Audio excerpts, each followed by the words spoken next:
What about the required length of the beard? Because there are many people with different lengths, and it's rather confusing when you look outside and you think, oh, what should I be doing? What did the Prophet Muhammad do? As far as the length of the beard is concerned, the scholars are divided. They have different opinions. And as for what is the length of the beard, there are two opinions. One group of scholars say that because the hadith of Sahih Bukhari, volume number 7, book of dress, hadith number 5892 says, the Prophet said, do the opposite of what the pagans do. Keep the beard and trim your mustaches. So because the commandment is keep the beard, that means they say that it should be kept. That's it. And the second hadith of Sahih Bukhari, volume number 7, book of dress, hadith number 5893 says that cut your mustaches short and grow the beard. So the first group of scholars say grow the beard means keep on growing. You should not touch it. Keep the beard means let it be. Therefore, you should not at all, neither trim the beard, nothing at all. You should let it grow as much as possible. This is their view. But if you read, there is not a single Sahih hadith which speaks about the length of the beard of the Prophet. Not a single Sahih hadith. There's not a single Sahih hadith. But according to Sheikh Utaymi, he says that we understand when the hadith says that keep the beard or grow the beard, it means you should leave it, you should not touch it, and let the length be as much as possible. And if someone shaves it, it is haram, and someone trims it to the size of a fist, that is the other view, then it is makruh. So this one group of scholars said let it grow as much as possible. The other group of scholars, what they say, that the length of the beard should be one fist. As I mentioned earlier, there is no Sahih hadith which speaks about the length of the beard of the Prophet. There's a hadith which is a Zaif hadith or a Mawdu hadith.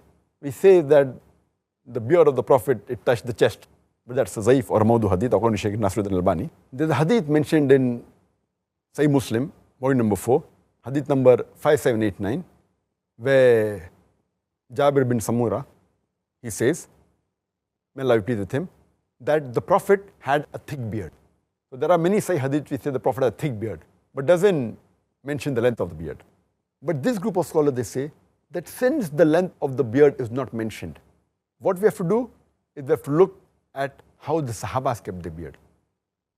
The length is not mentioned, so we have to look at the Sahabas, because the Prophet said, if you don't find in my example, then look at the people around me in this generation, that the companions, Sahabas.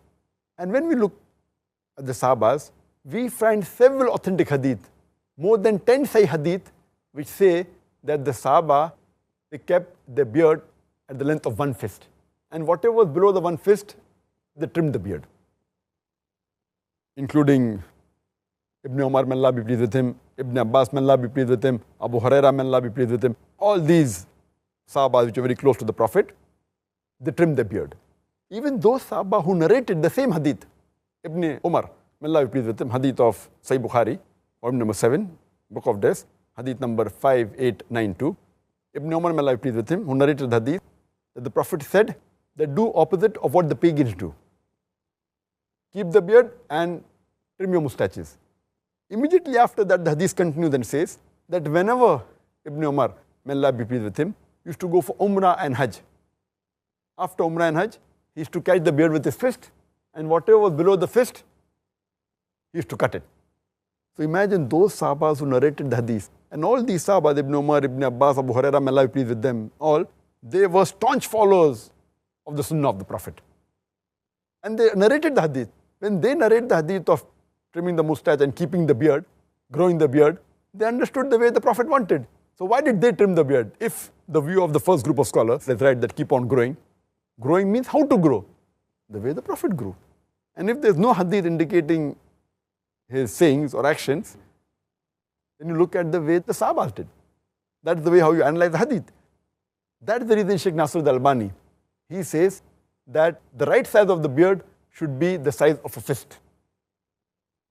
And he says, for example, that when we analyze the hadith, if it's present in the sayings, that's the best of the Prophet. If it's not, you look in the actions. If not in the actions, approval. If it's not there, you look in the lifestyle of the Sahaba. What did they say? What did they do? So we agree that what the Sahabas did was they followed the Prophet. And you don't find a single hadith, neither of the Prophet or neither of any of the Sahabas, we say that they did not trim the beard. There are more than 10 hadith which say that the Sahabas, they trim the beard below the fist. If there was even a single hadith which says that this Sahaba did not trim the beard at all, then it can be possible that both are right. Because there's not a single hadith on the other side saying that the Sahaba never trim the beard, but there are no less than 10 Sahih hadith which say that the Sahabas below the fist, they trim the beard. According to Sheikh Nasr al-Albani, it is fard to trim the beard below the fist. It is fard. And anyone who keeps a beard more than the fist length, it is makruh according to him. Makruh, detestable. So this is a strong fatwa given by Sheikh Nasr al-Albani. He's very staunch. And I personally agree with his view because there is evidence in the lifestyle of the Sahaba. And he further says in his book, and he writes that why it should be the length of one fist. He said, besides the Sahabas, many examples we find who kept one fist and cut below one fist the beard. He gives the examples of many Salafis Salihin who had the beard the size of a fist and they trimmed the beard below the fist. Like, for example, An-Nakhil. We have examples of Imam Malik, Imam Ahmad ibn Hanbal. All these great Salafis Salihin, they trimmed the beard below the fist.